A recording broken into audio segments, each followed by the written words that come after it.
working class, Rick Smith. And welcome, brothers, sisters, working class heroes. This is The Rick Smith Show. Thanks so much for being here today on the big program. Lots to get to, lots to talk about. Interesting day in Washington, D.C., the nation's capital, as Donald Trump returned to the scene of the crime. America First Policy Institute, thanks a think tank of former Trumpkins, held their little shindig, which the president came back for. It was billed as a public safety speech. Gonna crack down on crime. Gonna kill drug dealers. That's what it was billed at. And in all honesty, it was just another one of Trump's 90 minutes rambling wine fests that resembled, basically what he did in 2020 on the campaign trail. Railed against the Russia investigation, attacked Anthony Fauci over the pandemic, mocked Adam Schiff, even went after the perfect phone call. Even tried to revisit that. You remember 2019, the perfect phone call, the thing that got him impeached the first time? Yeah, all of that. And so many more grievances. I don't know how you sit through a 90-minute grievance speech and not just be bored with it. I watched the majority, and my head hurt at the end of it. I'm just going, not even entertaining anymore. Just kind of a grumpy old curmudgeon complaining, "Get off my lawn!" But what's gotten attention is that he's called for the death penalty of drug dealers because, according to him, if you execute a drug dealer, you're going to save 500 lives. He's done the research, evidently. Now, I wonder, and it's an interesting timing because you have a drug company that just settled for, a pretty sizable amount of money, their drug claims. What is this? Teva, T-E-V-A. They have a tentative agreement for, what is that, like $4.25 billion over the opioid, over all the people that they killed with their opioids. Because again, they're not drug dealers. That's medication. Yeah. Never mind them, because we don't send them to jail. We just, fine them and then they get to file bankruptcy and do whatever. But nobody ever seems to go. But Donald Trump wants to kill drug dealers, just not those drug dealers. And again, you see the difference in the policy aims of our friends on the extreme right. Very, very bizarre stuff and angering. Just bizarre. Anyway, big poll just came out. CNN had a poll that found, and this is interesting because for all my friends who keep saying, no one's paying attention to the January 6th hearings, nobody, it's not going to move the needle. It's all a hoax. It's all a sham. The polling has really moved on who's responsible for January 6th. This most recent poll says 79% of the people polled feel that Donald Trump acted either unethically or illegally. 79% of the people polled. You go, but that's just that liberal CNN. No, there are others. 45% believe his actions were illegal. They say 61% say he encouraged the political violence in his statements ahead of January 6th. I agree with that because I had seen some of the rallies leading up to that day. 77% said he could have done more to stop the attack once it began. I'm going, only 77%? Seriously? Only 77%? Understand, the cult, they listen. And I thought it was interesting that if you watch the hearing, that they did pan to some video of people going, well, Donald Trump says to leave. We should probably leave. That there were actually people paying attention to his words as they're rioting and attacking our Capitol. Now, the interesting part for me today, an interview with Lester Holt, Attorney General Merrick Garland said that he would pursue justice without fear or favor. Everyone should be held accountable to the law. I find that interesting.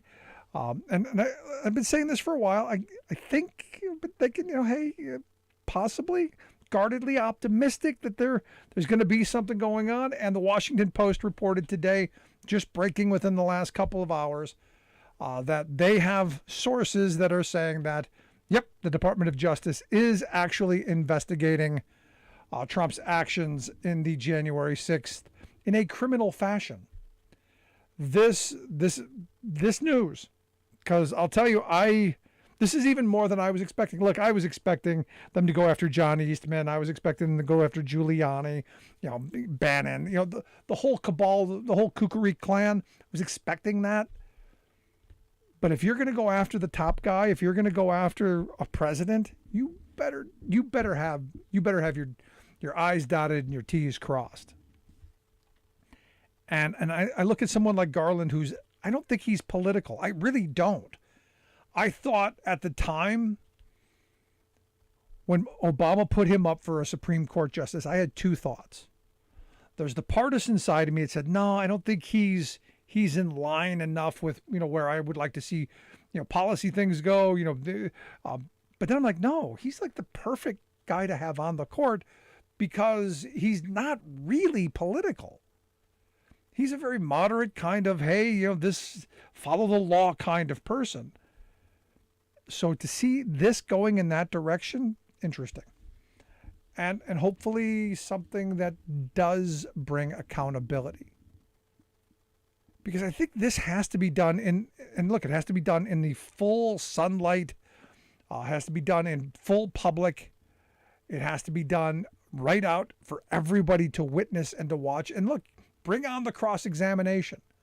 One of the things I keep hearing from, well, what if you had people cross-examining those witnesses? I really wanted Scott Perry on the panel. I did. I wanted him there so that the other people on the panel could turn to him and go, oh, Scott, you asked for a pardon, right? I wanted that. I wanted Scott Perry to be able to ask questions and then have people ask him, well, explain why that question, what was that? How does that work? What did you do as part of that? So for me, this could be interesting. Now, I think Trump we're going to see a lot more of him. A lot more, because I think he believes the only way he stays out of jail is if he runs for president. So that he can claim, oh, this is political persecution. It's not. It's a crime. You were criming. So going to be something that I want to follow. I'd love to hear your thoughts. 1-866-416-RICK, 1-866-416-7425. Do you think, as the CNN poll says, that he acted either unethically or illegally? Were the actions that you saw illegal? Is this something that he should be held accountable for? And look, more importantly, the future presidents. This is going to set the precedents for what happens down the line. Joe Biden isn't going to do this. Joe Biden's not going to cause an insurrection. Joe Biden's not going to. But can you imagine a Ron DeSantis, a Josh Hawley, a Ted Cruz? Can you imagine someone else, the next iteration of a Trump? Because they seem to be moving in that extreme direction. Vanity Fair had an interesting article that I came across talking about this idea of how the next presidential election is going to be covered. And I thought this was interesting in how the Republicans and the right deals with media. They have their incestuous pool. They have all of the people that they grant unlimited access to. But anyone who's going to question them, they've kind of shut off. And you see it as they're doing sideline interviews or trying to, we're not talking about that. And the right has done a masterful job of saying, you know what, we're only going to talk about what we want to talk about. I go back to Sarah Palin. I know you want me to answer your question, but I came here to talk about what I want to talk about. It's that, only much more extreme. And that's kind of what we're going to see. So now, if you don't have debates, because they've already said probably not going to be because we don't believe in the debate, people who are doing it. Not going to talk to the lamestream media. That means anyone who disagrees with them or may be critical of any of their policies or ideas. And not going to do town halls or be open to the public, which means you, me, us, we, the rabble. What's that going to mean for getting the next president and electing them? We're heading for interesting times. Again, love to hear your thoughts. 1-866-416-RICK, 1-866-416-7425. Let's go to Alice on line 1. Alice, how are you today? I'm doing very well, and how are you? Living the dream. So what's going on? Well, all I wanted to say is, if anyone thinks that Trump and his little insurrection is something legal, it's obvious to me that they don't understand, what a democratic republic is, nor do they understand the Constitution or the rule of law. Come on, Alice. They were walking between the velvet ropes. They were walking between the lines. They were walking between. It was like any other day. It was a patriotic day. Now, granted, they missed the bathroom and dumped on the floor and urinated on desks, but that's just they had bad aim.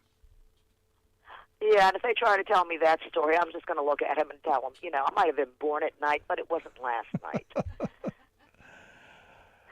But, I'm with you. He needs to be held accountable.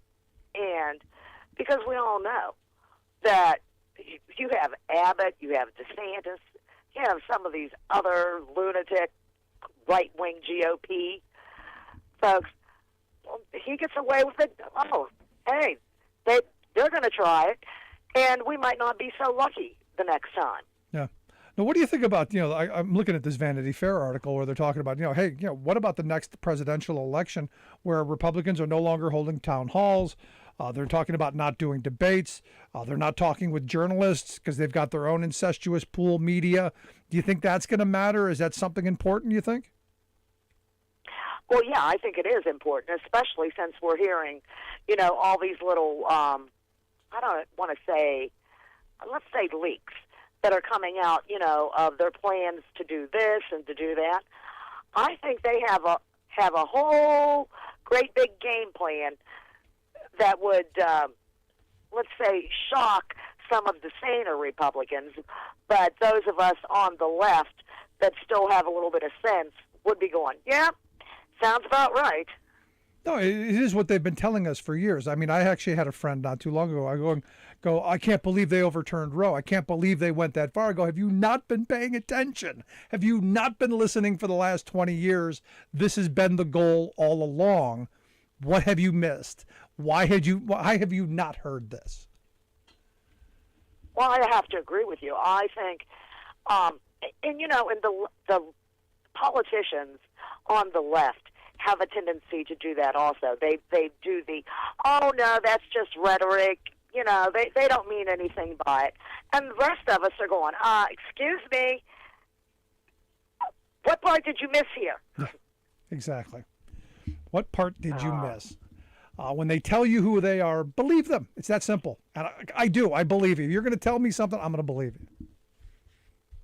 Oh, absolutely. And, their entire, as far as I'm concerned, they started really going crazy under Reagan. And then if you remember, I don't know if you're a few years younger than me, but I remember in the 80s particularly, and then in the 90s, they were all going totally insane on, especially the abortion clinics, killing the doctors, killing the nurses, blowing up the clinics. Yep. And the bad part was the Republican politicians and their ministers and whatnot were going, well, they're saving the little innocent unborn lives. And that right there should have been a clue that, we've gone over the cliff there a bit. No, the doctor in Kansas. I was in Boston at the time in '94, right around, I think it was first night, right around New Year's in '94, where the guy blew up an abortion clinic there. I mean, it was crazy back then. You're right. And there was always a justification. No, we're saving the babies. Now they're projecting, saying that the left is going to do the same thing. And that's just not reality.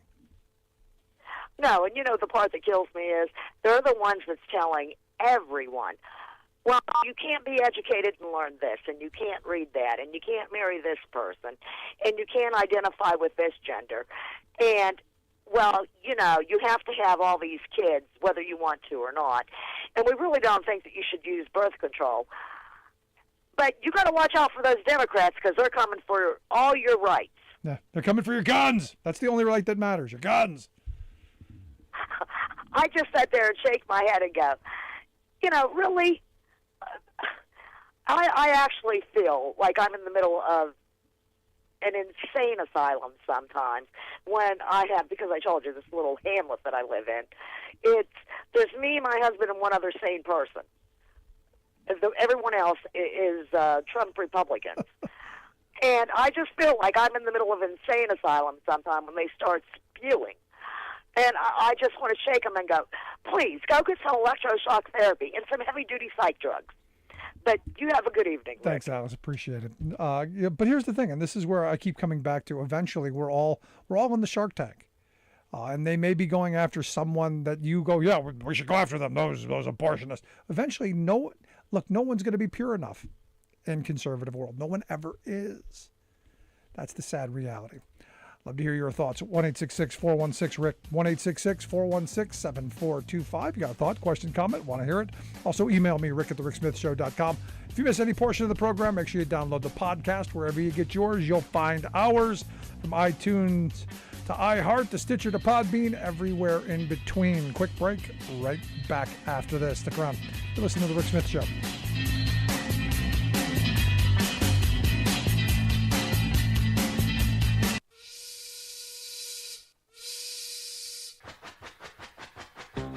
If you're a fan of the show, you've heard our labor history in 2 segments, and you can hear them on the radio pretty much anywhere in the U.S. Labor history has never been more important than it is right now.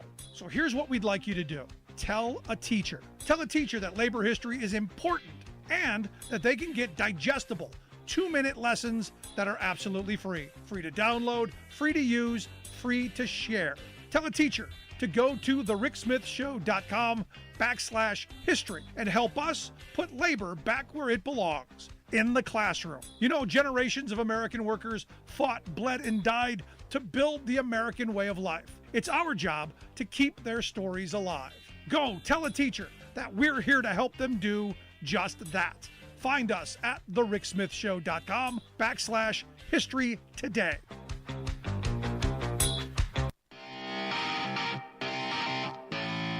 Welcome back to The Rick Smith Show. Now, here is Rick Smith.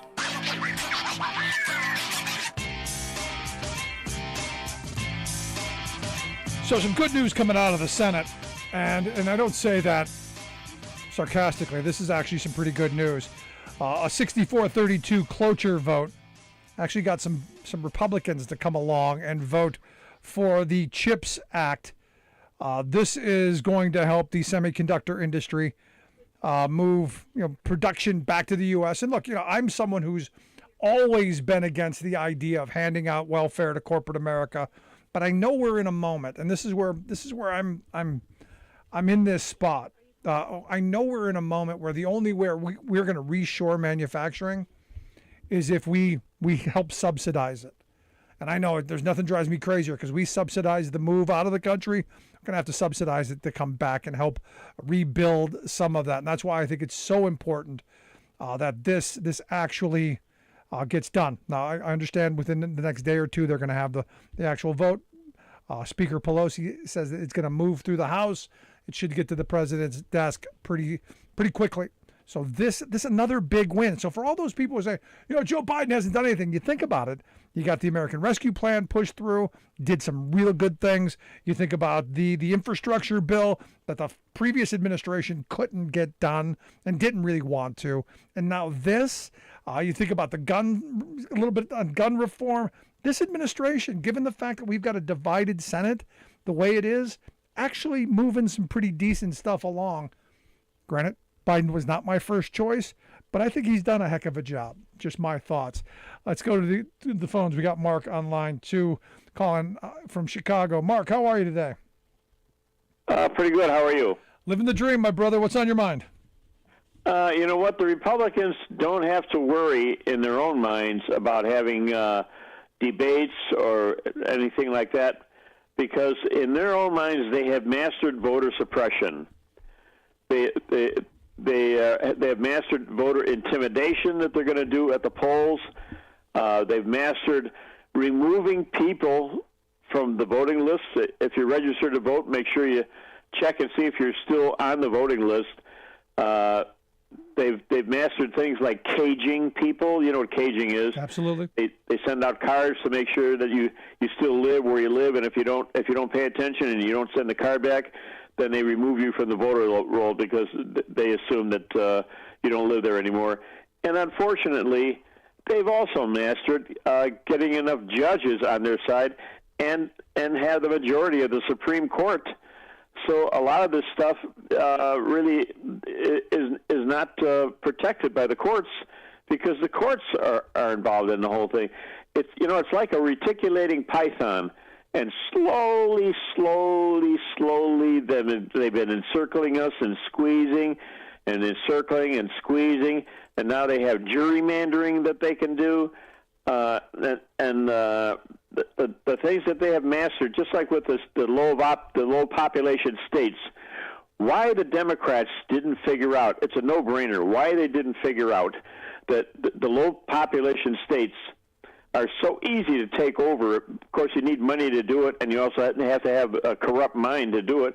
But in the low population states, if you get money and you get candidates to go in, basically they have two senators just like the high population states do. But unfortunately, the Democrats didn't figure that out, or if they did, they were slow in doing anything about it. But now these low population states basically are Republican controlled, and the majority of the people in the United States are not in charge anymore because of the problem that we have with the low population states and equal number of senators, like 2 senators for Oklahoma or Wyoming, low population states, and 2 senators for California. Give me a break. Oh, it was set up that way so that the population, the mass population, wouldn't run the country. And this is what I'm told from the beginning. That's what the founders wanted. They wanted, the good white landowning males to control things.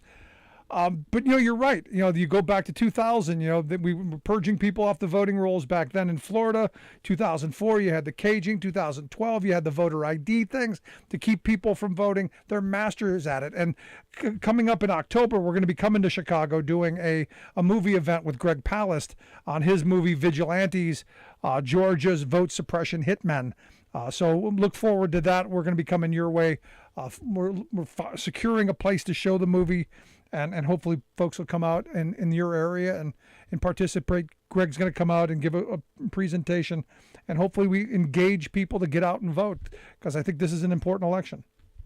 Right, to get out and vote, to register to vote, to make sure you're still registered to vote.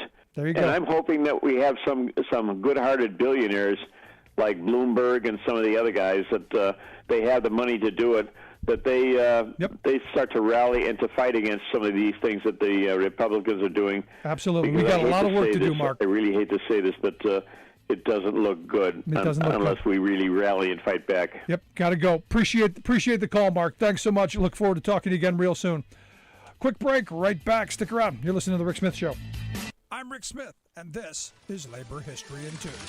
On this day in labor history, the year was 1877. That was the day striking railroad workers in Chicago clashed with police in the Battle of the Halsted Street Viaduct. The Great Railroad Strike had reached the nation's railroad hub and began there 3 days earlier. Switchmen from the Michigan Central traveled to freight shops in yards across the city, calling workers out to strike. Soon, lumber shovers, butchers, and industrial workers joined the strike. By the time the battle began, police had already clashed with unarmed strikers twice. Historian Richard Schneveroff describes the scene leading up to the battle. The city was now preparing itself for a full-scale large-scale insurrection, even though violent confrontations were rooted in police attacks on non-violent crowds. Previous confrontations centered in the railroad yards. Now, striker actions spilled over into the neighborhood of Pilsen, where they live. Thousands gathered along Halsted Street between 12th and 16th Streets. The police arrived attempting to disperse the crowd. They chased the strikers south and, as Shanaroff describes, emptied their revolvers into the masses of humanity. The crowd pelted the police with stones in defense and chased them over the viaduct. As word spread of the pitched battle, stockyard workers from nearby Bridgeport walked off the job. They marched along Halsted Street with butcher knives in hand to support the strikers under attack. The crowd on Halsted swelled to more than 10,000 as workers continued to battle police. By evening, 30 workers had been shot dead. Hundreds more were seriously wounded. But the strike continued to spread more fiercely. Streetcar stockmen, stone cutters, gas workers, glass cutters, and others joined the strike. The city was shut down for another week until railroad bosses finally rescinded wage cuts. Like what you hear? Check out more at laborhistoryin2.com. Last July, several GOP senators combined their 5-watt intellects to charge that inflation was rising because of, quote, insane tax and spending spree of President Biden and the Democrats. Never mind that the insane spending is for such sensible, productive, and enormously popular national needs as child care and jobless benefits. Mitch McConnell's rabidly partisan flock saw the chance to politicize the public's legitimate worries about rising prices. You poor consumers are made to pay more for basics, they squawked, because of Socialist Joe's investment in grassroots people. Follow the ricocheting pinball of the GOP's logic. 1, they say that helping hard-hit families induces them to refuse to go to work. 2, this creates blockages in the global supply chain. 3, this causes shortages of everything. 4, this forces corporate bosses to raise all prices, which 5, slams the middle class and poor, so 6, lazy workers cause inflation. Whoa, Rube Goldberg couldn't have dreamed up a more fantastical diagram to deflect attention from what's really happening, namely that instead of an inflation problem, we have a corporate greed problem. Of course, the greedmeisters insist that their pursuit of excess corporate profits has not driven any price surges. In our economy of free market competition, they snap, prices are established by the law of supply and demand. It's the magic of the marketplace, they explain. But magicians don't do magic, they perform illusions. And the illusion of free market competition implodes when it hits the reality that our economy doesn't remotely resemble a competitive marketplace. This is Jim Hightower saying, for some 40 years, corporate-directed government policies have been transforming America into a monopoly nation, letting the few gouge the many. That's where inflation comes from.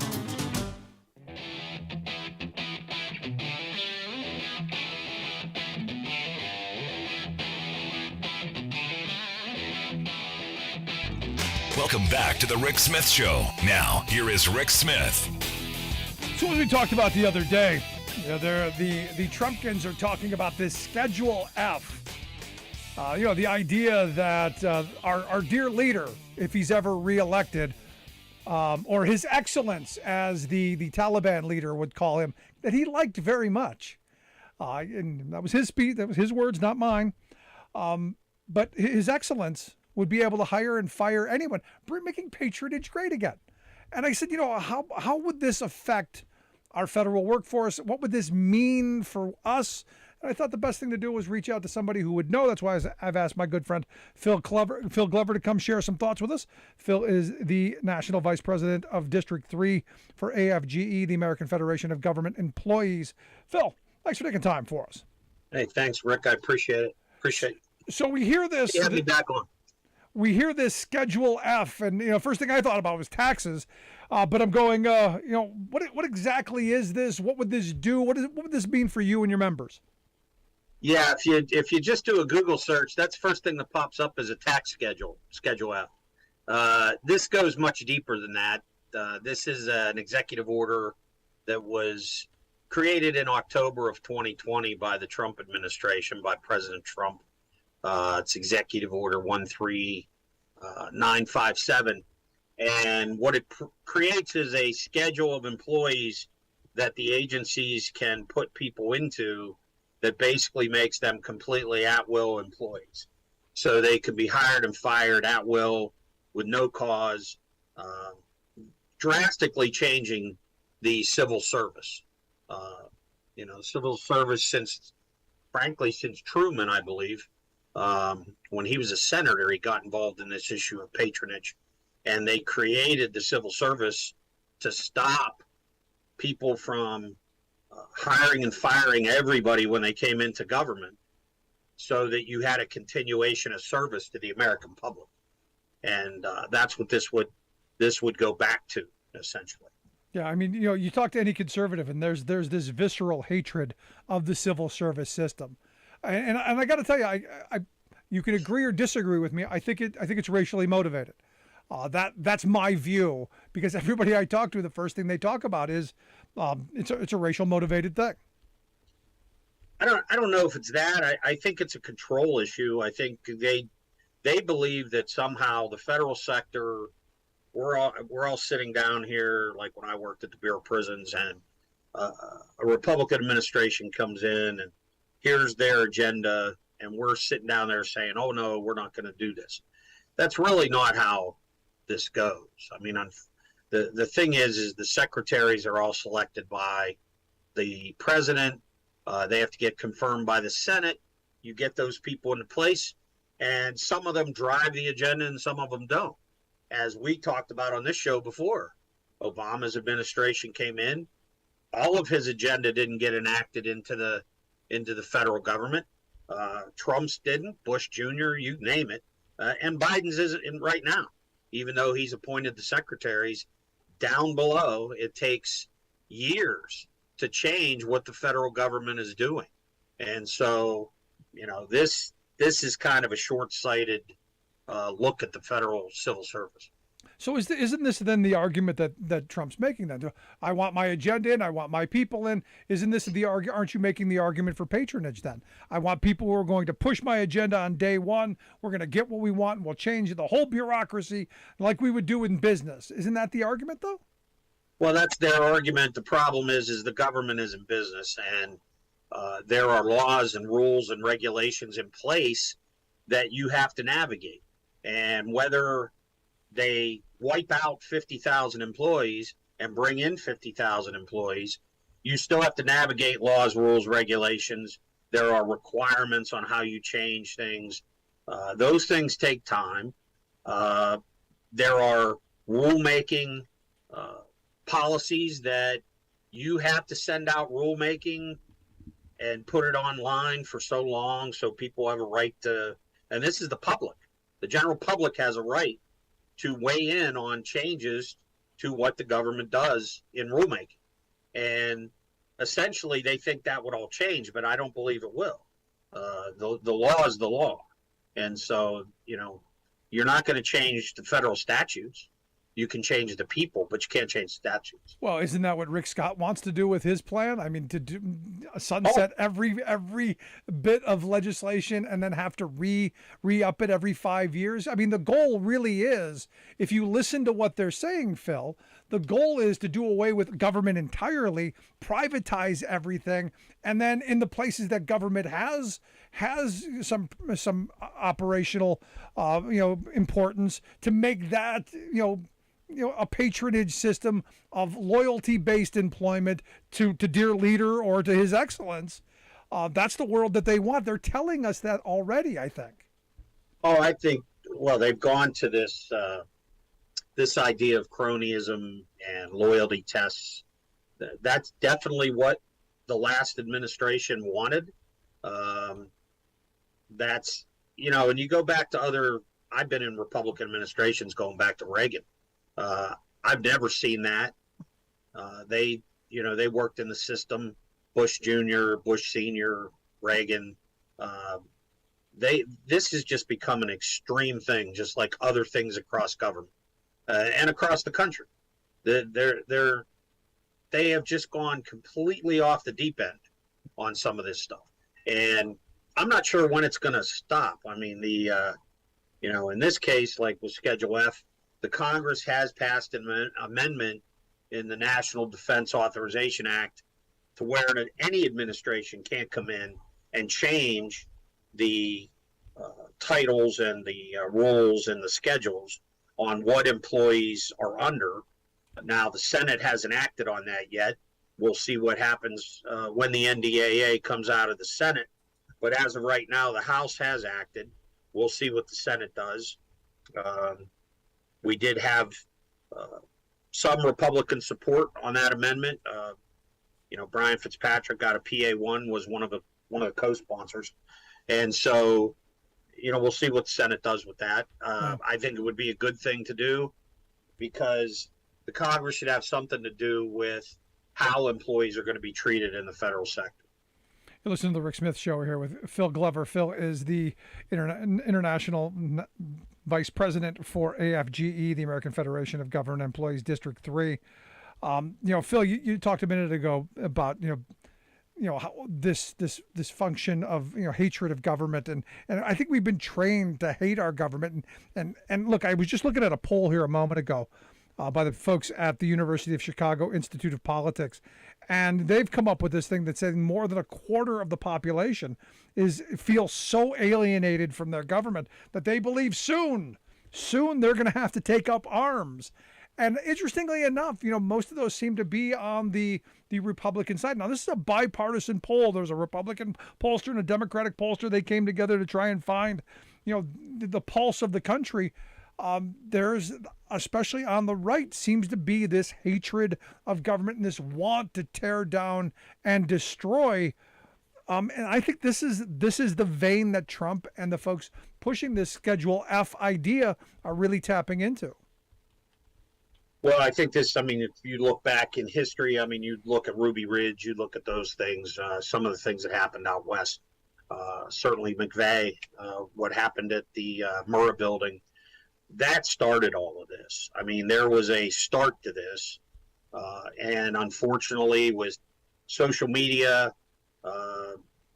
the internet, the way it operates, people have been able to find each other across the country who believe these things, and you can just see the vitriol and the hate, and it just continues to grow. Federal workers are probably more threatened now than they've ever been, and the crazy thing is we are in the majority of the federal workforce works and lives out of Washington, D.C., out in the field. We live in neighborhoods just like everybody else. We have kids that go to the same schools.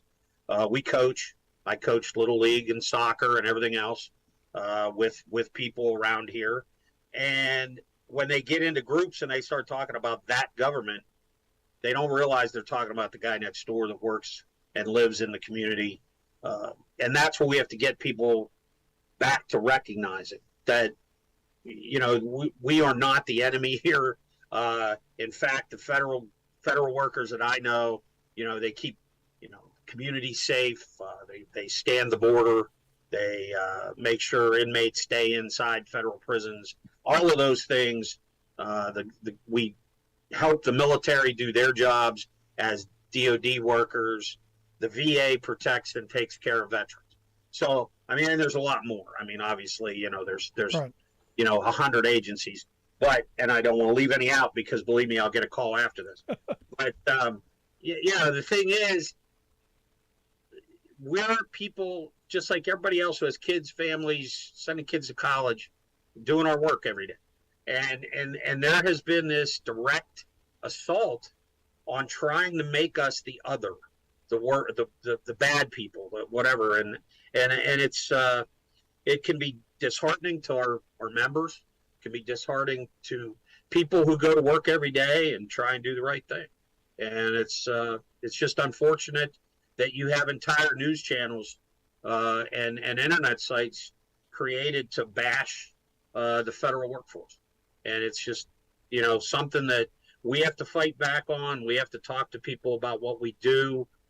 We have to tell people we go to their churches. We are in your school.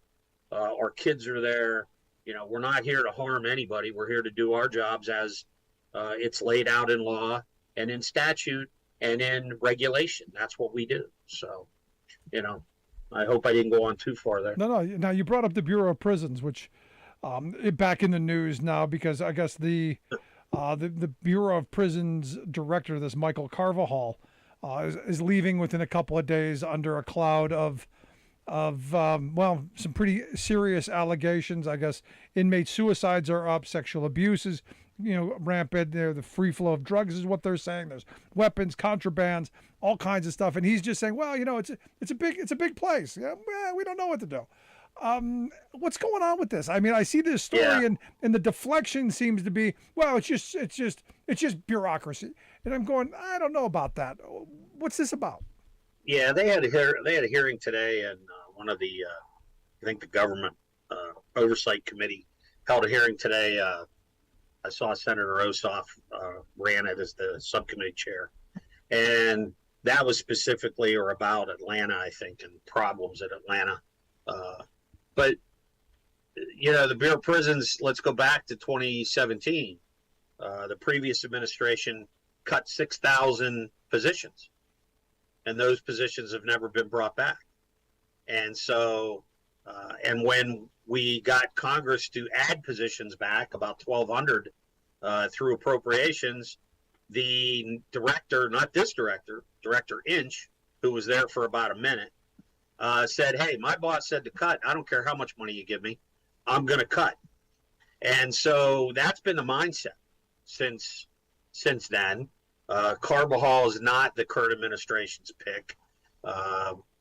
And frankly, yes, the Bureau is a big place, 122 facilities, high security prisons, medium lows. There's a lot going on there. But, to say that he has no control is nonsense. What's happened over years is the directors have relinquished their authority to the regional directors or to the wardens. And if a warden's rogue, they don't discipline them, they move them. If they do anything wrong at the management level, they find a way to move them. They don't fire them, not generally. There's a few maybe over the years. Or they're told they need to retire, which is what's happening right now with the director. He's retiring. He's not being fired for anything. And so for all the incompetence going on, you notice that they're not firing anybody at the top level, are they? No. Yeah. And this happens over and over. I've been in the Bureau. I was in the Bureau for, 23 and a half years. And I saw managers come and go, and mostly they would move them around when they got into trouble. And then the other part of this that, we've seen employees that have been abused by managers. Recently, there was a decision at a local in Yazoo, Mississippi, where the local president was hammered by the administration there after she came on. She had an excellent record prior to becoming the local union president. And then all of a sudden, she was terrible. And they went after her. And an arbitrator just recently ruled that she was harassed so badly that he awarded her, I think $300,000 was the award. Wow. But here's the thing. Will the managers be fired there? Probably not. Will they be moved? Maybe. And again, the accountability has to start at the top and hold them accountable. The other issue is bonuses. What happens at BOP all the time is they keep telling everybody how they have no money. And then at the end of the year, you start to see that all the SES management, all the senior executive service, gets these massive bonuses at the end of the year. But they didn't have any money for overtime. Yeah, can't pay the workers. Can't pay the workers. Can't promote them. Can't, there's a whole bunch of things they can't do. Let's augment the employees. Let's use, secretaries to work in correctional housing units instead of paying overtime. Anything to save a buck. But at the end of the year, boy, they get their bonuses. And we've complained about this for years. Congress has done studies on it. GAO has looked at it. And there's no explanation for it except greed. No. And we're going to get ours. So no, it's an interesting juxtaposition. You got the the people who you could fire that you don't, and now you want to fire everybody and put. Yeah, they could fire all those guys, Rick, just tomorrow if they wanted. They're all senior executive management. Yep. It's an interesting frame, but Phil, I appreciate the time and the explanation. As always, great stuff, my friend. Hey, it was good to see you, Rick. You have a good night. Good stuff. Our good friend Phil Glover. I mean, seriously, you think about it. It's an interesting way of looking at it. They want to fire all the working people, just not the. Well, you get it. I'd love to hear your thoughts. What do you think? Give me a call, 1-866-416-RICK, 1-866-416-7425. You got a thought, question, comment? Want to hear it? Also, email me, rick@thericksmithshow.com. Quick break, right back. Stick around.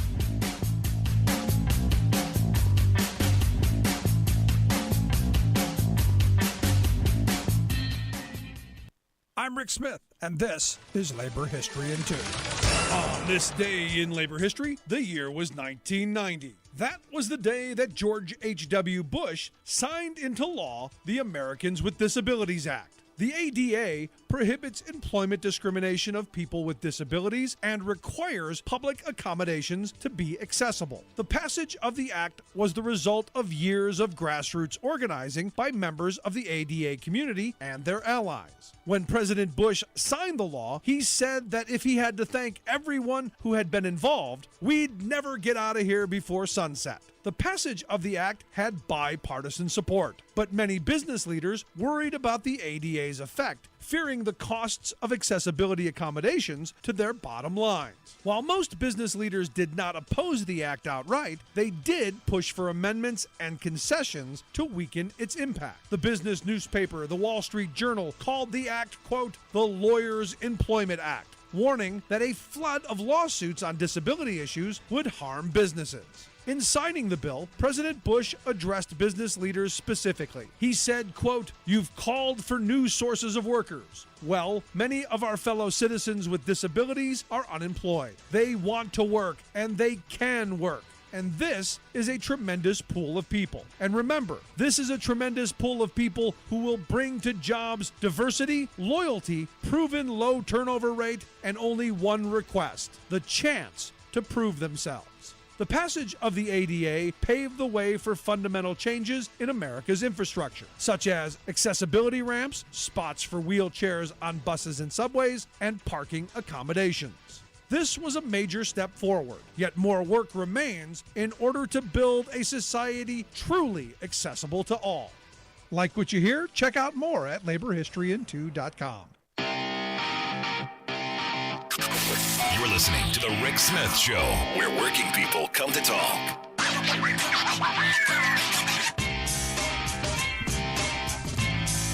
So yesterday we talked about Glenn Thompson, the Republican from Pennsylvania, who voted against the Respect for Marriage Act, and then 3 days later gave a speech at his gay son's wedding. And we got to hear the speech, and look, it was a good speech. I give him credit. He went and he was, very effusive with praise. It's great to have another son in the family. Wife's not going to have a fourth cesarean. All kinds of, flowery, wonderful. Oh, we're so happy. We're so wonderful. And you go, explain this. Explain how you can vote against the act that allows this event to happen. How you can stand up in front of all of these people who know you voted against it and give that speech. It's kind of the hypocrisy, wow. It's kind of like Newt Gingrich. Newt Gingrich has a half-sister who is gay, and yet he's out there bashing John Fetterman and falsely bashing Pennsylvania Lieutenant Governor John Fetterman, claiming that Fetterman had replaced the American flag in his office at the Pennsylvania State Capitol with a marijuana flag and a gay pride flag. That's not true, but it's a good talking point. It gets the base all frothed up, all lathered up, all bunched up in the panties. But here again, it's what they do. Lie. Now Fetterman said, look, I can't say I'm surprised. I'm deeply disappointed that the flags were removed on the literal start of Pride Month, he said.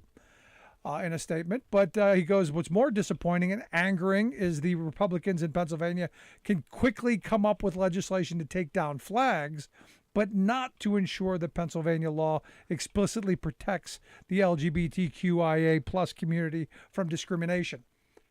He's got a point. He's got a point. And protect people from danger. This next bit over at Rolling Stone, something that I have talked about with my producer, of this is probably going to come. I didn't think it was going to be this quick. Didn't know it was already in the works. Evidently there is a far-right neo-Nazi group called Rape Krieg.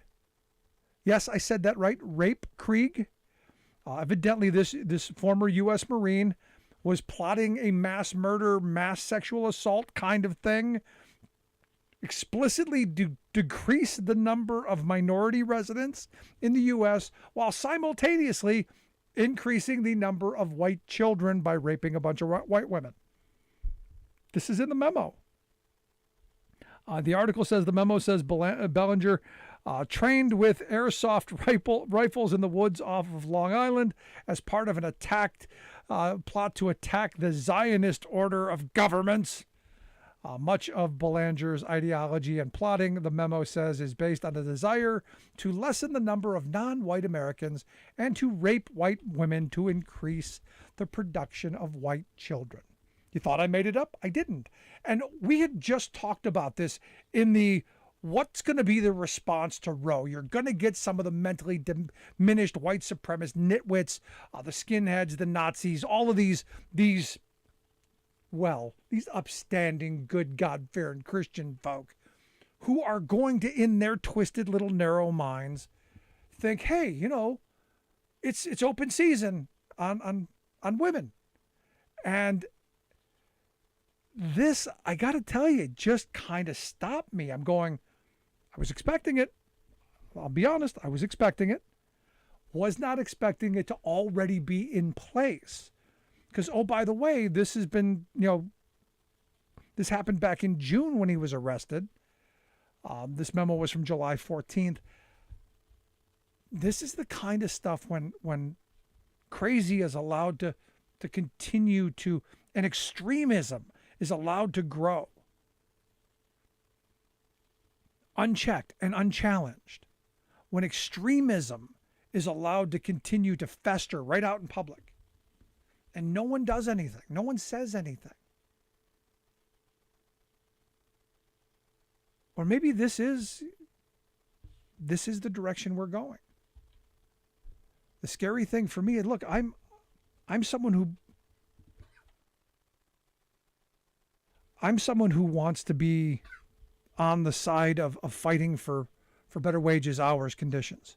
I'm someone who wants to make lives better. I'm someone who wants to, talk about economic stuff. I'm someone who wants to go, hey, how do we get the best education for our children? How do we advance things? The sad reality is all of this horrible stuff is pulling us down, is tearing us apart, is destroying us. And you go, well, who's to blame? Are you going to blame Donald Trump? No, Donald Trump's he's what came out of our disease. This has been going on for a long time. As Phil said a minute ago, the reality is you go back to the guy who blew up the Mirror building in Oklahoma City. That had been growing back then. And we didn't do enough to crush that. It's time sane and rational people come back together and find out how we can start to agree on how we move ourselves forward, how we talk about how we can move the country forward and fight on the right things. This is insanity. But rest assured, this guy isn't alone. There are others out there.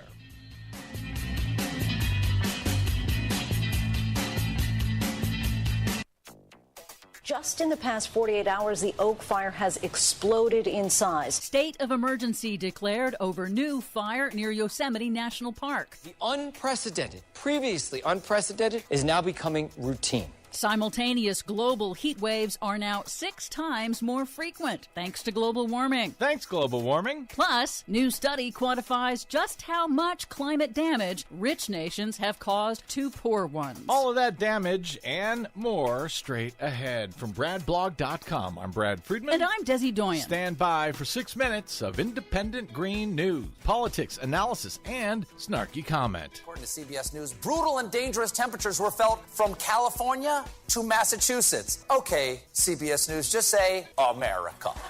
Yep, this is your Green News Report. That's like telling your partner, hey, before we get intimate, I should warn you I have this little rash from my right toe to my left ear.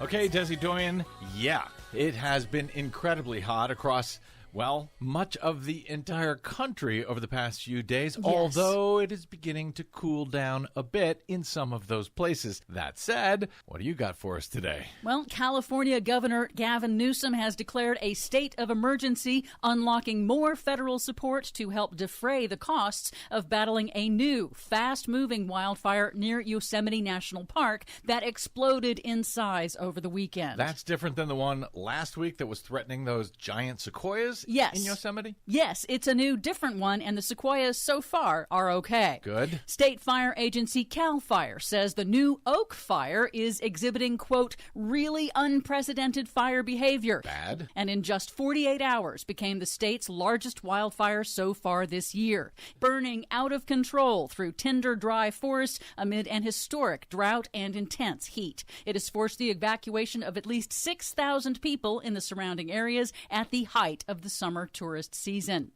The simultaneous record-setting extreme heat waves engulfing the Northern Hemisphere for weeks at a time this summer are causing massive crop losses. In Italy, the heat and drought have hammered the rice crop in some regions, especially concerning because Italy produces more than half of all the rice in Europe. Worse, Italy's mighty Po River is drying up, in turn allowing salt water from the Adriatic Sea to push an unprecedented 18 miles inland, affecting both crops and drinking water supplies, as CBS News reports. Rodolfo Laurenti works for the local water authority, which closely monitors the flow and salinity of water in the Po Delta. The moment of real climate crisis, he says, is 2022. Wait, that's right now. And now, new research concludes that multiple concurrent global heat waves are now occurring 6 times more frequently than they did in the past due to human-caused global warming. In an interview with PBS, climate scientist Dr. Michael Mann explains that global warming has raised the baseline temperature of the planet, and mounting evidence indicates that warming in the Arctic is slowing down the northern hemisphere jet stream that drives weather systems. And what's happening is those systems are getting stuck in place. So the extreme heat that we've seen, the floods, the wildfires, the drought across the entire northern hemisphere this summer, part of what's going on is this sort of stuck jet stream pattern. It is something that we think is being made more frequent because of climate change. I recall speaking with Dr. Mann about exactly that some years ago on the broadcast. Has climate change just messed up all of our weather patterns? He said it looks like that could be the case. It was before he actually did a study confirming that, yeah, that looks like it is the case. And meanwhile, a new study has quantified just how much economic damage rich nations have caused in climate harm to poorer nations. Because industrialized nations have been emitting greenhouse gases for decades longer than poorer ones, researchers from Dartmouth University calculate that the world's 5 leading emitters of greenhouse gases have caused $6 trillion in global economic losses since 1990 from warming impacts caused by their emissions. The analysis finds the United States, the top historical emitter of all time, has caused nearly $2 trillion in climate damages to other countries since 1990. We're number 1. In other news, estimates of gasoline spilled from the Colonial Pipeline into a North Carolina nature preserve back in 2020 have been revised upwards again. In a legal settlement with the state, Colonial admits that the spill wasn't 64,000 gallons as originally estimated, but was actually 2 million gallons, Oh, man. 8 times larger, and may have been leaking for 3 weeks undetected. We always tell you that when you hear about an oil spill, it will always be larger than the oil companies try to tell you at the beginning. In the state settlement, Colonial will pay less than $5 million in fines. Well, the cost of doing business. For what is now the largest inland pipeline spill in U.S. history. For much more on all of these stories, check out our website at greennews.bradblog.com.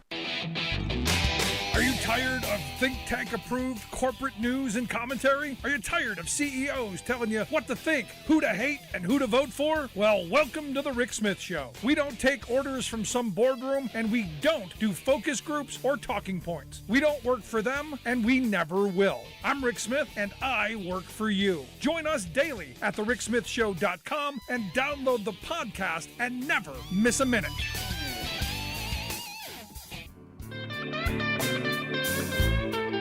Welcome back to the Rick Smith Show. Now, here is Rick Smith. So it's been 13 years, 13 long years since the minimum wage was last increased. Here in Pennsylvania, where I live, it's been, well, longer than that. Well, 16 years. 2006 was the last time the state of Pennsylvania raised the wage. $7.15, nothing in between. That was the battle cry back when Ed Rendell was governor, and I think I got the pen on the little platform that they handed out, because look, it was a great move. It was a good fight, raised the wage, it was good, and then the federal level, it raised it up to 7.25, and nothing since. Disgraceful. And we've just come out of this pandemic, inflation's through the roof, families are struggling. And here to share some thoughts on just how bad this is, because understand, there is not a place in this country anymore where you can rent an apartment on minimum wage. Nowhere. Before the pandemic, there were I think 7% of the counties where you could possibly get a one-bedroom apartment. No more. And here to share some thoughts on this. I hate to call it historic, this horrible anniversary. I've asked Joe Sandberg to come talk with us. Joe's a progressive business leader and investor, one of our good friends. Joe, thanks for taking time for us. Yeah, thanks for having me. So, I don't know how to frame this horrible anniversary, this terrible date. I mean, 13 years. It's a disgrace. Yeah, it's a nightmare.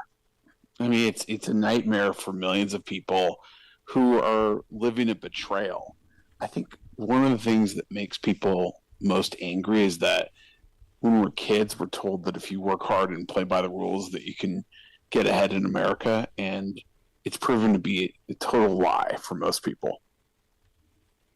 Now, I look at this, and again, I have people say, well, nobody makes minimum wage. Rick, nobody. There are no workers out there earning minimum wage, and yet I know that a third of the workers in this country make less than $15 an hour. So if we raised it up to $15 an hour, which has been the battle cry for quite some time, if we just did that, like you guys have done out in California, a third of the workers in this country would see something of a bump. That, I think, would do wonders to help people put food on the table, gas in the tank, a roof over their head. I think it'd be a huge start. Yeah, well, even in California, we've fallen behind because the cost of living in California is the highest in the nation, and our minimum wage has been stuck at $15 for a while now, which is why over 1 million Californians signed a petition to put on the ballot a proposition to raise California's minimum wage to $18.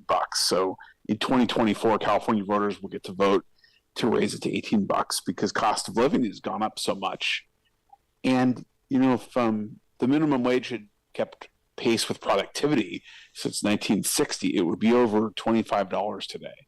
So it's just one of the great injustices. And the part of it that is especially odd, I really use that word intentionally because the politics of it don't make sense, is just how popular it is, yet how little action politicians take. You assume that politicians are going to do things that are very popular, and 2/3 of people support a higher minimum wage. Take a state like Florida, which is, a purplish to red state. In 2020, 62% of Floridians voted to raise the state's minimum wage to $15. And that's 14 percentage points more than voted for President Biden. And here in California, 73% of voters support an $18 minimum wage. So when you're looking at those kinds of polling numbers, you're not talking about something that's just about populist Democrats. I mean, you're talking about half of Republicans and a majority of independents support it. There's not a lot of other political issues in the country where opinion of support spans ideology, like the minimum wage. And that's why it just doesn't make sense to me why politicians don't act on it. Well, it's like a lot of things, though. I mean, there's a lot of things that are popular that never seem to get any movement and never seem to get addressed because it would benefit the working class. And even when we do raise the minimum wage, there always had to been a pound of flesh that went to someone else. We've never really passed something that was specifically to help working people. Yeah, I think one of the great things we need to do is revitalize the labor movement, because workers need lobbyists. And the lobbyists for workers are labor unions. And as money has become more dominant in politics, the courts have assaulted the power of labor unions. And, we need to find ways to reimagine the power of labor despite the court's frontal assault on it. Because the labor unions are all workers have in an environment where increasingly it's $1, one vote in politics. So that's a place where we need to focus, really aggressively in the next decade. How do we make labor unions stronger and stronger? Yeah, but the sad reality, Joe, is that we're told Democrats are the friend of the working class, and yet there are still 8 Democratic senators who haven't signed on to something as weak as the Raise the Wage Act, which should have been already gone through. I mean, you've got the 2 senators from New Hampshire, Shaheen and Hassan. You've got Tester from Montana. You got Manchin, of course, and Sinema, and King from Maine, although he's an independent. Coons and Carper, both from Delaware. These are people who should be on the side of working people, but sadly, they haven't signed on to this yet. Yeah, they're on the side of their donors. And the Democratic Party is obviously better than the Republican Party, but both parties are corrupt and bought by big money. Someone said about American corruption that the only difference between corruption in America and corruption in developing countries is that corruption in America is institutionalized in our campaign finance system. Keep in mind that just because something is lawful doesn't mean it's not corrupt. In America, though, we've just brought above board and into the sunshine corruption, and it's in the form of our campaign system where you can do unlimited money and dollars buy votes. And this is where I keep coming back to, the moneyed interests, they've got all the money, but we've outprocreated them. This is where we should be voting in mass for people who are going to push for better wages, for better opportunities for workers, for better education for our children, better health care for our families. This is that kind of moment where you would expect a working class uprising, and yet we have never been more divided on things that I don't think are as important as making sure your kids have food on the table in front of them, a roof over their head, opportunity for future. Yet we're ripped and torn apart on things that I just don't see as important. Yeah, I mean, look, we need leadership to channel the will of the people, and we lack that leadership.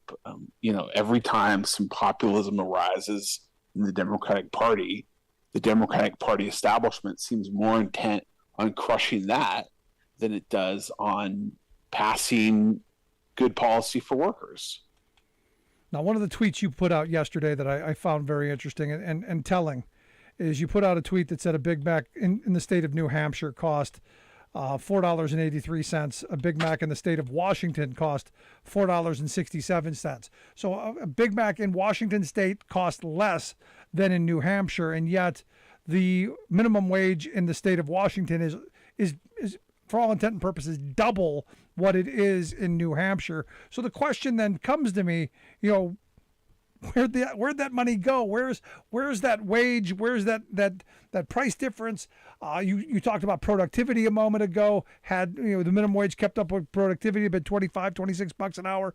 Where did that money go? Who's stealing my money? Who's stealing these minimum wage workers' money?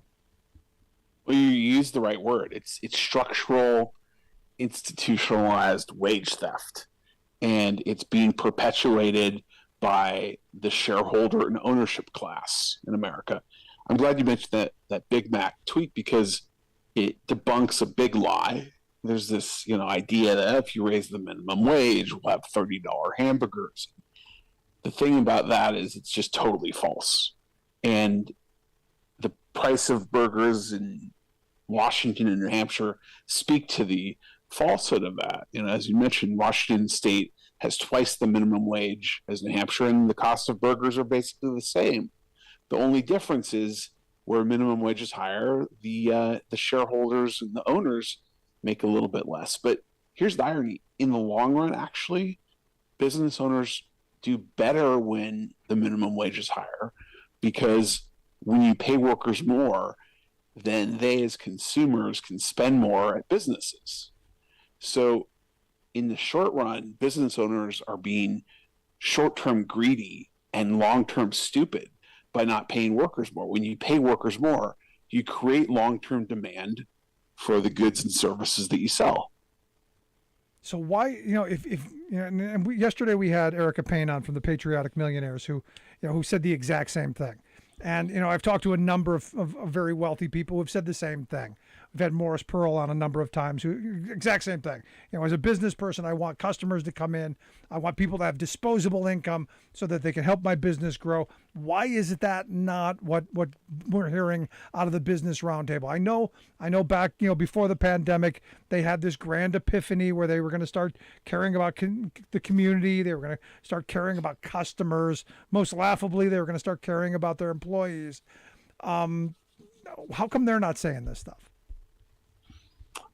Because they're funded primarily by a small number of really big businesses that have too much market power and would rather use that market power to maximize their short-term profits instead of long-term prosperity. That's just really the answer. Across the economy, a smaller and smaller number of these really giant monopolies control all of these industry lobbyist groups. And they're just trying to extract as much as they can in the short term. That's kind of what's happening to our country, is that the oligarchs are stripping it for all we've got, and they're just trying to get, the game's good without any regard to what happens, when the party's over and the rest of us are screwed.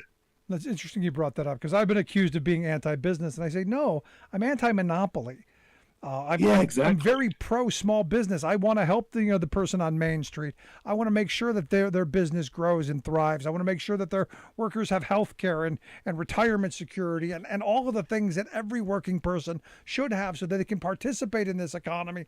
And this whole thing, we have competition on the right levels, not on who's willing to slit each other's throats for pennies, but on good competition, on best service, on best products. This is what we should be talking about, instead of who we can get to work for the least amount. How do we get better productivity? How do we get better services? I think we've got all the wrong priorities, Joe.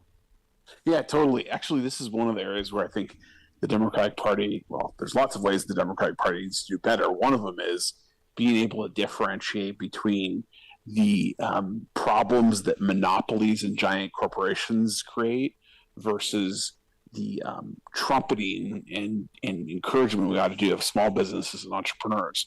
Like, it's the American dream to start a business and sell goods and services that people want, and, be able to support your workers so that they can have families, and that's all good. And we need to have a more aspirational message that speaks to the fact that most Americans want to do well, and they want to do the right thing, but they want to have a home, they want to have a car, and they want to go on vacation, and those are all good things. We need a system that enables that enables fair competition.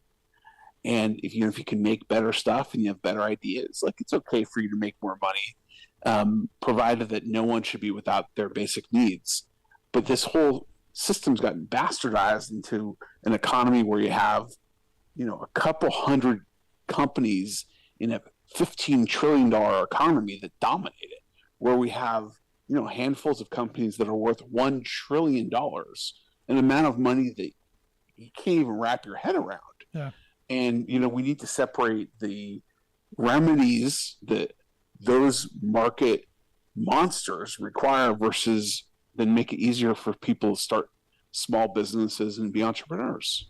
So how do we move this forward? Because as you've said, the vast majority of people are in support of this. There just doesn't seem to be any movement at all. I mean, from the president on down. The fact that both Coons and Carper are not, signing on to this from the president's state, telling me that, he hasn't put any elbow grease into this either. Granted, lots going on. This is probably not front and foremost, but I think it should be. Well, Bernie Sanders said it perfectly in his presidential campaign. We need a political revolution. We need a peaceful political revolution. Look, we're stuck in this purgatory of a totally broken politics where we're increasingly focused on issues that don't speak to the everyday concerns of 200 million people in our country who are struggling. Yep. I don't know when that's going to break, but eventually it is going to break, and we're going to have a wholesale change in the kinds of people that we elect. And I know that might sound naive, but I actually think it's logical, because a society can't sustain the kind of disconnect that exists between its political representatives and the needs and sufferings and wants of people. Now, the scary thing is it could break and devolve into a kind of authoritarian populism, which is why the left has a responsibility to ensure that we solve it with a type of progressive populism. And move policies that are going to make people's lives better. And I point to this University of Chicago poll that they just came out with, the Institute of Politics there, that point out that more than a quarter of the people that they polled believe that they've never been more disconnected from their government and believe that they may have to take up arms against it. This is the kind of craziness that's being put out there, because we can't move policy to make people's lives better. Well, we definitely shouldn't take up arms, but we absolutely should take up our ballots. And by the way, maybe other peaceful means besides our ballots. Maybe we should be doing national strikes. And imagine if for weeks on end, 100 million people just refuse to go to work. Now you're talking my language. But you look at the woman running for prime minister in the UK. She's pledged, and well, I guess all of the people running for prime minister have said they're going to take on those unions and make sure that they bust them up. And you go, I'm expecting that rhetoric to start coming here, because that is the way forward. And it's what I've been saying for a while. This is what could unite us. People coming together, fighting for better wages, hours, conditions, the dignity of work, respect at work. This could be that thing that finally brings us back into the streets together, instead of talking about all of the stuff that tears us apart. Yeah, I mean, one can hope. I don't know what else is left beside that. Yeah. We have really the only most powerful tool we have is nonviolent civil disobedience. It would be easier if we could can't we all just get along? Well, it's hard to get along when people, are starving. I mean, it's like the age-old stories of hate is that it feeds off of hunger. Yeah. And, we have too many people in this country who are hungry. Sad reality. But Joe, I appreciate the time and I appreciate the work you do. I'm sure you'll be back to talk about the ballot initiative. Good work on that. Look forward to having you back again real soon. Thanks, Rick. Take care. Good stuff. Our good friend Joe Sandberg.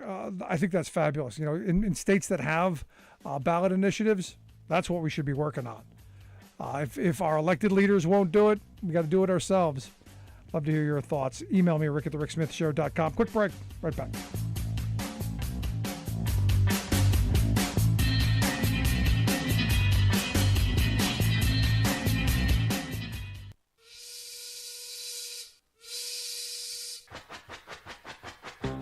If you're a fan of the show, you've heard our labor history in 2 segments, and you can hear them on the radio pretty much anywhere in the U.S. Labor history has never been more important than it is right now. So here's what we'd like you to do. Tell a teacher. Tell a teacher that labor history is important and that they can get digestible 2-minute lessons that are absolutely free. Free to download, free to use, free to share. Tell a teacher to go to thericksmithshow.com/history and help us put labor back where it belongs, in the classroom. Generations of American workers fought, bled, and died to build the American way of life. It's our job to keep their stories alive. Go tell a teacher that we're here to help them do just that. Find us at thericksmithshow.com/history today.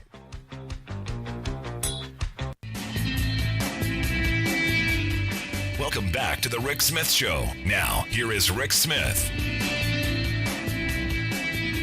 So interesting a little bit. Now, this is kind of Republican,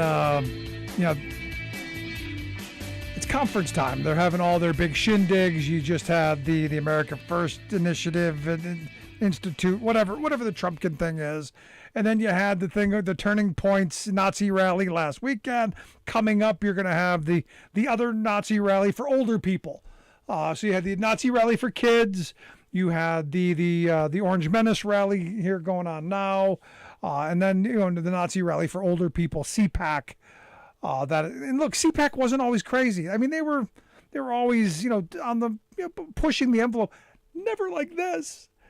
And I go, the sad reality is I just saw this story that Viktor Orban, he is the prime minister in Hungary, who one of his top political advisors just resigned because she claims that his comments about mixed race and some other things were worthy of Goebbels and pure Nazi text. So she said that if you're able to deliver an openly racist speech, that you are able to deliver an openly racist speech would not occur to me even in a nightmare. She has resigned, saying that it's worthy of Goebbels and pure Nazi text. This guy's going to be speaking at CPAC in Texas, bringing him in to talk to the faithful, because that's the direction of the party. This is what they want. And as I said earlier, this is what authoritarians do. They shut down any dissent. And like I said earlier, the Vanity Fair article about what the presidential races in 2024 is going to be like, kind of like the congressional races going on right now. You're not getting time with these representatives. They're not talking to anyone who disagrees with them. Here in Pennsylvania, our Nazi candidate for governor on the Republican side, Mastriano, he's not talking to people who disagree with him. He's in his little incestuous pool. And it's only going to get worse until we figure out how to go, this isn't what we want. I don't want an extremist left candidate either.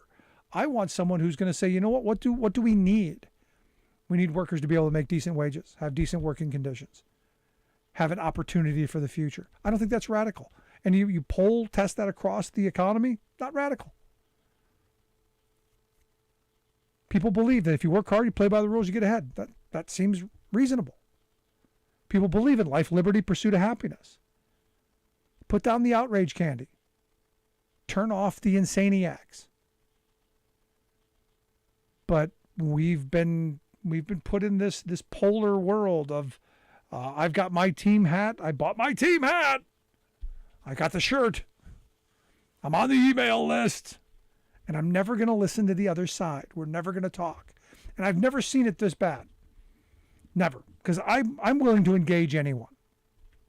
I'm seriously willing to have a conversation with anyone. But we're not allowed. Now, if you say dumb stuff, like I got an email here, going on about, about why we can't talk about, how come Democrats stole votes in 2020? No, we've had that conversation. In fact, we had it like 60 times in a court of law. And every time that it came up, it was like, didn't happen. But here again, we live in this weird world where, again, we're not allowed to think. I'd love to hear your thoughts. Email me, rick@thericksmithshow.com. Do you think 24 is going to be bad? Do you think 22 is going to be bad? Love to hear your thoughts. Email me, rick@thericksmithshow.com.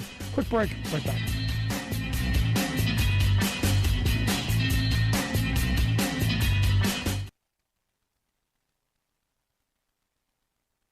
I'm Rick Smith, and this is Labor History in 2.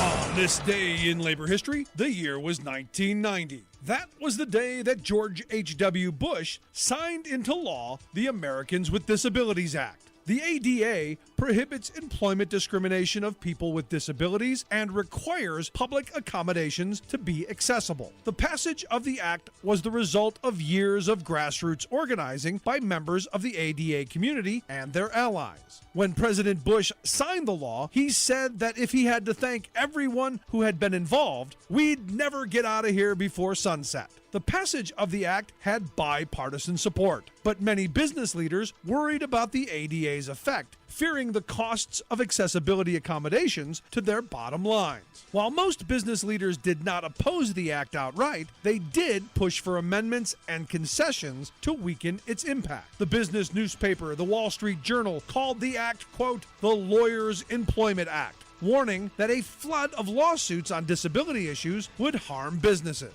In signing the bill, President Bush addressed business leaders specifically. He said, quote, you've called for new sources of workers. Well, many of our fellow citizens with disabilities are unemployed. They want to work, and they can work. And this is a tremendous pool of people. And remember, this is a tremendous pool of people who will bring to jobs diversity, loyalty, proven low turnover rate, and only one request, the chance to prove themselves.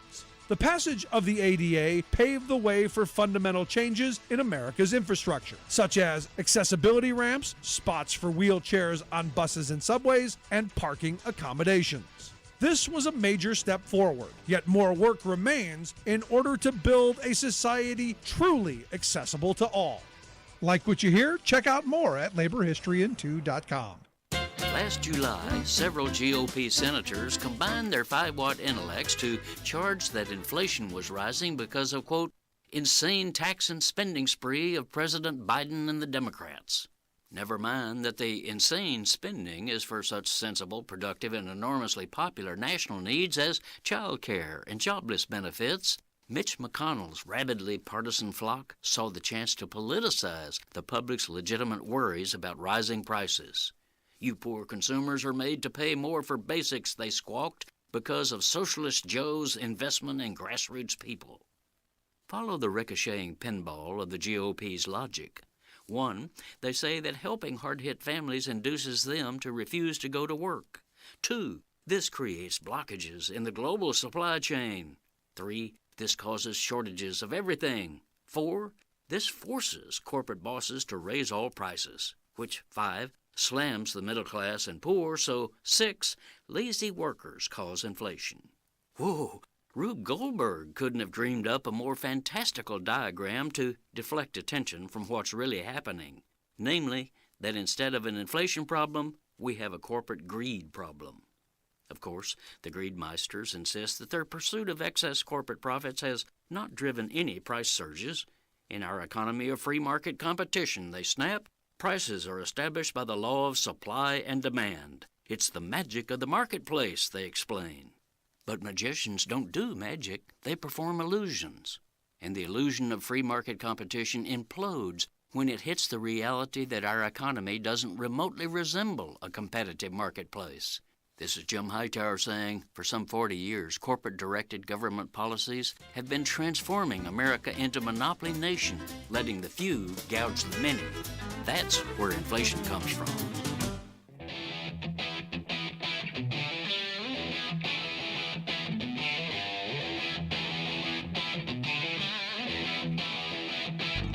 Welcome back to the Rick Smith Show. Now, here is Rick Smith.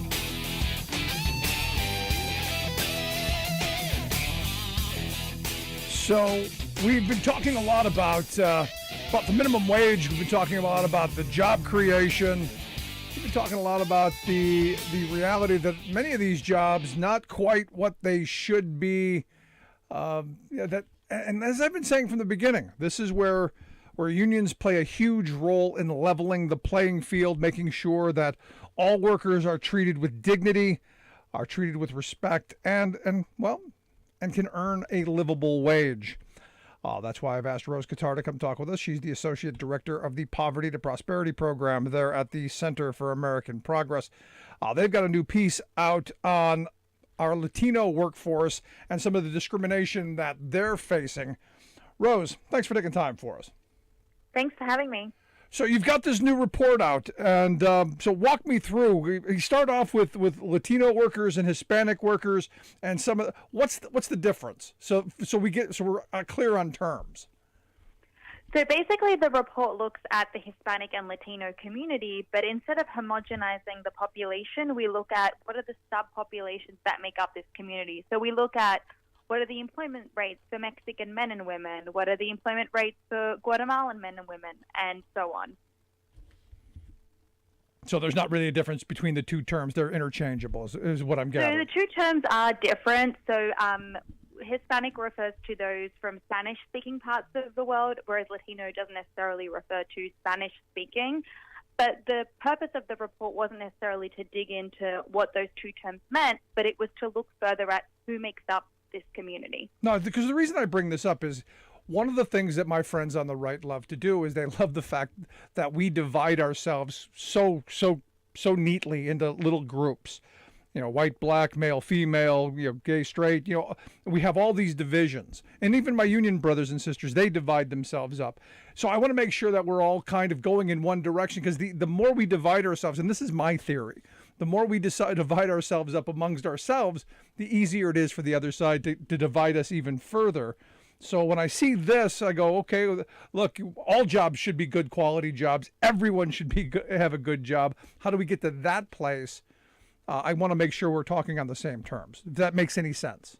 Yes, absolutely. And we're in full agreement. I mean, we think all jobs should be good jobs, and there is a shortage of good jobs, across the economy. One of the main points of this report, though, was to talk about how members of the Hispanic and Latino community tend to be disproportionately represented amongst, bad or low quality jobs. So it was really just to use this community as an example of what happens when groups actually are only basically given low quality jobs. And we see very clearly that for this community in particular, they really experience very large to other groups.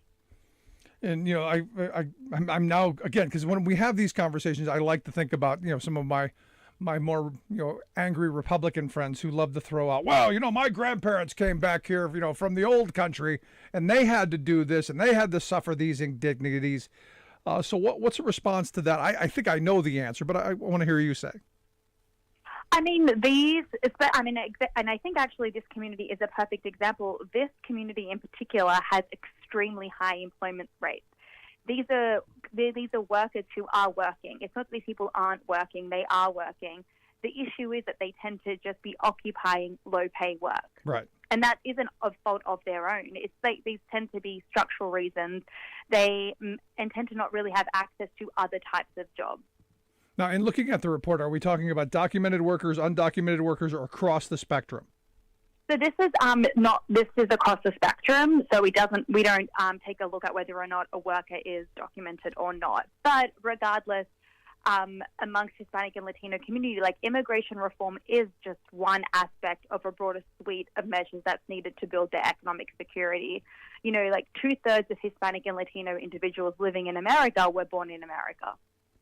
So, because the reason I asked that question is, if you're in an undocumented status, chances are you're being cheated to begin with, because, well, that's sadly how things have been allowed to operate, since our government can't seem to figure out how to deal with a problem. And this has been, decades long that they haven't been able to figure out how to do anything on this front. So for me, if people are in the shadows, clearly they're going to be cheated, abused, exploited, whatever word you want to throw in there. And that, I think, is going to pull down, everybody.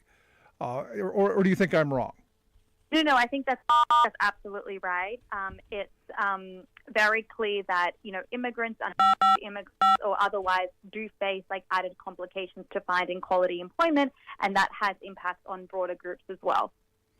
So what's the answer to this? I mean, because look, I'm someone who believes that every worker should earn a living wage. All work has dignity. All work should be rewarded. Is there something that can be done? Is there something that you're advising? Is you're advocating for? Which direction are you taking this? I mean, I think the simplest thing really that we could do is increase the wages of workers. And so, I mean, just this week we had the anniversary of the last time, 13 years ago, the federal minimum wage was increased, right?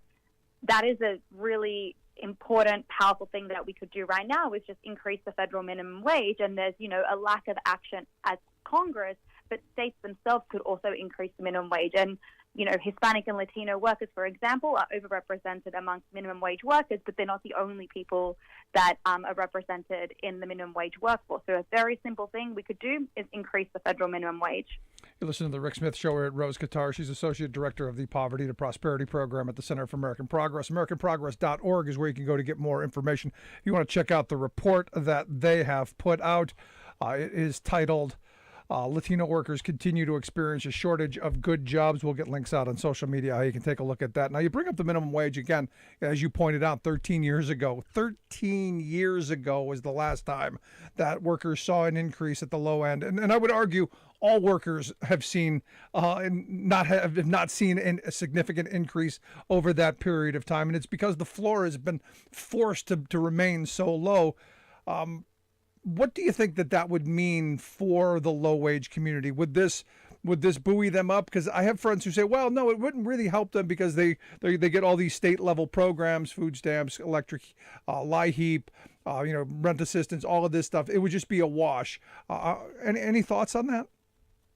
I mean, I definitely don't think it would be a wash. It's very clear that increasing wages for low-wage workers, whether or not it's minimum wage or other workers, as you mentioned, who have long been experiencing stagnant wages, has benefits to the individual and also to the broader labor market and the economy.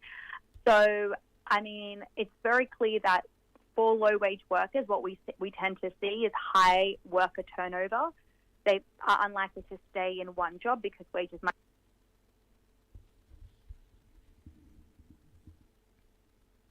I think we lost Rose.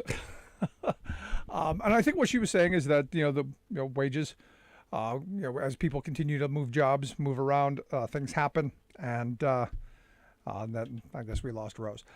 If you want to check out the report, interesting report on Latino workers and the struggle for good jobs. And now, again, my point has always been very simple.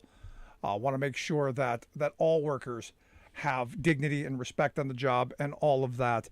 I want to hear your thoughts as well. You can email me, rick@thericksmithshow.com. Going to take a quick break. When we come back, I'm going to a little bit more about this. Stick around. You're listening to The Rick Smith Show.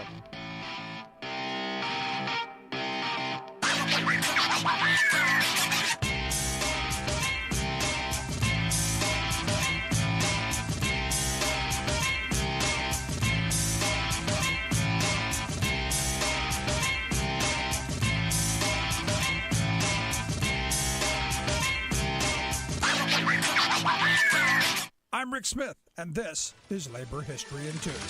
On this day in labor history, the year was 1775. That was the day the United States Post Office was created in Philadelphia under Benjamin Franklin. Franklin was a member of the Second Continental Congress. Among many other distinctions, Ben Franklin was named the nation's first Postmaster General. Franklin received a salary of $1,000, with an additional $340 for a secretary and comptroller. His responsibilities spanned all post offices from Massachusetts to Georgia, and he had the authority to hire additional postmasters as necessary. Previously, in 1753, Benjamin Franklin helped lead the postal service in the colonies. He made numerous improvements in the mail system, including setting up new, more efficient routes. He had also been able to cut delivery time in half between Philadelphia and New York by having weekly mail wagons travel both day and night via relay teams. In 1774, the British fired Franklin from his postmaster job because of his revolutionary activities. There have been postal unions dating back to the 19th century. Those early unions had essentially no bargaining rights. They existed largely as lobbying organizations that otherwise would have no say about their working conditions. Wage increases, depended on the whim of Congress. On March 18, 1970, thousands of New York City postal workers walked off the job in protest. They were joined in the streets by 200,000 others in 30 major cities. Mail service ground to a halt, and the plight of postal workers was brought to the public's attention. The strike was soon settled, with Congress approving a 6% wage increase. The strike served as an impetus for the enactment of the Postal Reorganization Act of 1970, which granted unions the right to negotiate with management over their wages, benefits, and working conditions. Are you tired of think tank approved corporate news and commentary? Are you tired of CEOs telling you what to think, who to hate, and who to vote for? Well, welcome to the Rick Smith Show. We don't take orders from some boardroom, and we don't do focus groups or talking points. We don't work for them, and we never will. I'm Rick Smith, and I work for you. Join us daily at thericksmithshow.com and download the podcast and never miss a minute.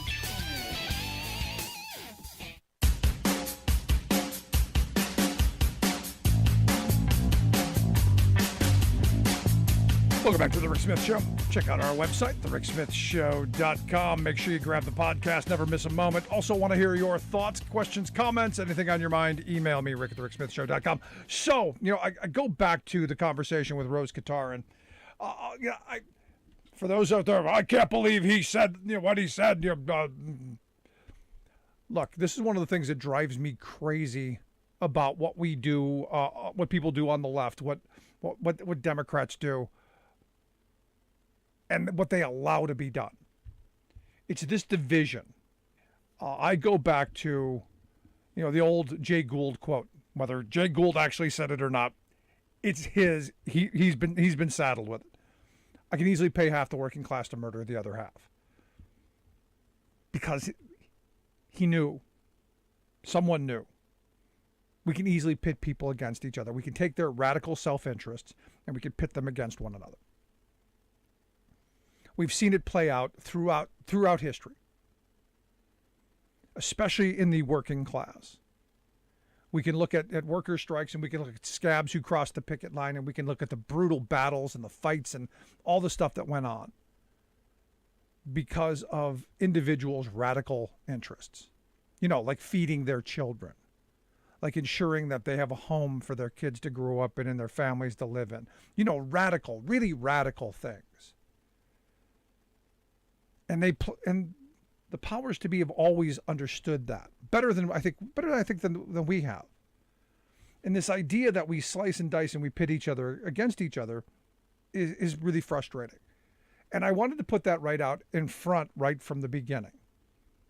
I'm not against Latino or Hispanic workers. I'm not against any segment of workers. I'm a firm believer that every worker should have a contract. Every worker should have their wages, hours, conditions all written out in black and white.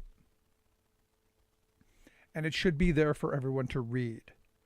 One of the great things that employers have been able to do is they've conned people into believing that all that stuff's private. I love people who go, so what do you make over there? What are you getting paid there? Can't talk about that. The second you say I can't talk about that, it means you're embarrassed to talk about what you're being paid. You already know you're being cheated. That's a problem.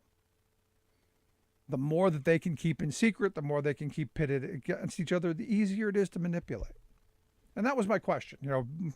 Why this segment? And yeah, this segment is the one being abused, and why I wanted to go into how much of this are the documented workers who are being cheated? How much is the undocumented workers being cheated?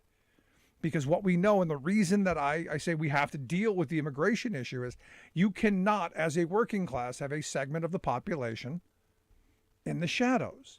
You can't. Whatever your view of immigration is, whether you're a closed border person or swing the doors open person, I'm somewhere in the middle. I realize resources are finite. We can't just go, 6.7 billion people, come on in. You can't do that. But I also understand that there are times and reasons that people will come here. And you have to be accommodating. And you have to be helpful. And not exploitive. And this is where some of this are. And understand, having an exploitative system that allows people to be cheated out of wages, to be forced to work in dangerous conditions, pulls everybody down. Which again, understanding self-interest. Don't want that for anyone. The documented or the undocumented. And neither should you, because eventually that could be you. So this has been my view for a very long time. So, and as I said, my union brothers and sisters do this as well. I go to conventions all the time. And it's amazing to me how the first thing you see when you walk into a union convention is generally their division. They have the Hispanic caucus, the Black caucus, the gay and lesbian caucus. They have got the women's caucus. They've already said, hey, here are our divisions, and each one of them have their segment of this is what's important to us and this is what we're fighting for. And I understand that until you start going, well, wait a second, we're all in this together. We're one group. We're one group of workers demanding dignity and respect, better wages, hours, conditions. I had someone, say to me the other day, well, what are we going to do with the transgender issue? And I said, look, where I worked 30 years ago, we dealt with this. 30 years ago, when it wasn't a hot button political issue, when a political party hadn't made it their gold, when it wasn't on the tip of everyone's tongue and nobody cared. We had someone who worked at the place that I worked at, went away, we'll call him Ross. Ross went away, and when Ross came back, Ross was Rose. And nobody gave a rat's behind. And you know what Rose got? Rose got the same wages, hours, conditions as everyone else. Treated the same as everyone else. Did the exact same job as everybody else. Nobody cared. Now, did individuals play the fool? Yeah. But you're always going to get individuals with no power playing the fool. You can't change that. Because those same fools were probably making fun of Ross as they were making fun of Rose. Never going to change that. But did that person get the same wages, hours, conditions? Were they able to lead the same kind of life? Was the workplace a non-hostile workplace? And the answer is, yeah. Nobody cared. Everyone just did their job. That's where we need to get to. That's what we need to be fighting for. Because understand, while we've got these divisions, understand what the Republicans are in the process of doing. And this is why this is so important to me. That we put down these dividing lines, that we put down these things that tear us apart. And we say, look, I don't care what you do in the confines of your four walls. In the workplace, you're still my brother or sister. The right wants to move us back to the days of the Lochner era, where if you're desperate enough or hungry enough to work in for poverty wages and exploitive conditions, that's your liberty. No maximum hour laws, no minimum wage laws, no laws to protect workers. No, it's just whatever. No minimum wage, none of that, nothing. It's whatever you're willing. What you're willing to work for, what you're willing to contract for, which is where they're moving us. If you're noticing all of this, they've just figured out a new way to get around it. Okay, yeah, so there are some laws on the books that say employees can't be paid less than minimum wage. But if we call you an independent contractor, if we say you're your own boss, well, we can pay you next to nothing and make you think, hey, I'm my own boss. I can work for 100 hours a week for less than minimum wage. And that's great if that's what you want to do. But I look in the industry that I've spent the vast majority of my life. Most of those people don't want to be working for poverty wages as their own boss. They want to be able to drive the truck. They want to be able to make a living to support their families, and they'd like to be home every once in a while. Sadly, that's, for many, not the reality. But that's the industry. And this idea, well, you had choice. No, when the entire industry, when the entire system is going that way, there's no choice. Stop that. They're taking us to a time where there's going to be two Americas. And if you don't fit into their neat little categories, if you don't fit into their neat little, pure category, you're going to be, out. And that means, sorry, you don't get to support your family. And then this whole cycle starts over again. And I look at what this this woman who's running for a leadership position over in the UK. I just came across it over on Twitter. She goes under the handle of Liz for Leader. Her big thing is she says, I'm going to do everything in my power to make sure that the militant action from trade unions can no longer cripple the vital services of hardworking people rely on. She's going after the unions because the unions are saying, hey, look, we want to be safe in the workplace. We want to make it a decent wage. We want to make sure that we can support our families. And, oh, by the way, you guys are making that harder. Get ready to hear this here in the U.S. Get ready to hear this attack on workers and on organized labor even more than Republicans have. Because as I've been saying for a very long time, Republicans hate working people, and it comes out in their policies time and time and time again. It just is what it is. And the more I bring this up, the more I try and point out the reality of what these folks are doing to us, the more interesting response I get from my working class Republicans who just want to continue to tear us apart. Because for right now, they're doing okay. And that's the part of this. You go, well, you're advocating for these workers. And you go, yeah, because I know if they do better, we're going to do better. A rising tide lifts all boats. Sadly, in the system that we have right now, the rising tide is crushing us, crushing workers. This is where I come back to my belief that being a member of an organization, a labor union, a workers' cooperative, whatever, gives you significant power to ensure that you have the ability to do the things that we need to do, support our families. I don't think it's that difficult. But rest assured, with our Supreme Court the way it is, the policies that are going to be coming out, it's going to get a lot more difficult unless people get out to vote. And this election cycle is going to be that big election cycle. They want to return us to a desperate time. But Rick, what about, this segment? No. I stop dividing us. Stop looking at this in the frame of this is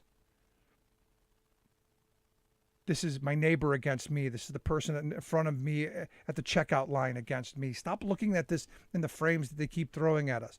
The right-left frame, still. I'm hoping at some point we stop looking at each other and going, oh, he's a Republican, I can't talk to him. Because that's what they've done to us. I have never thought that way in my life. That you vote for a Republican, I have to have disdain for you. And yet I see it all the time. Especially from our Republican friends, who look at Democrats as almost subhuman because that's what they've been trained. Why? Because they need that division. The powers to be need that division to continue to tear the working class apart. And look, they've done a masterful job, folks. Look at how well they've done in such a short period of time. And why? And you go, but why, Rick? Why would they do this? Why would they do this to us? I think it's pretty simple. There's a lot of money to be made.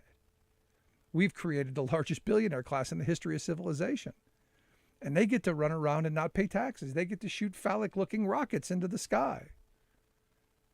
And when they do pay taxes, like Elon Musk's running around saying, hey, I'm going to pay the most taxes of anyone in the history of taxes. How wonderful I am. Yeah, because you have the most money. There's a thought. Maybe we should be taxing you, and a lot more. Just my thoughts. I'd love to hear yours, though. You can email me, rick@thericksmithshow.com, if you miss any portion of our program. always there at the website, thericksmithshow.com, or wherever you get your podcasts, from iTunes to iHeart to Stitcher to Podbean, everywhere in between. And if there is a place where you can't find it, let me know, and it will appear. I appreciate you being here. Thanks so much. Thanks for everybody who chimed in. We'll see you back here next time.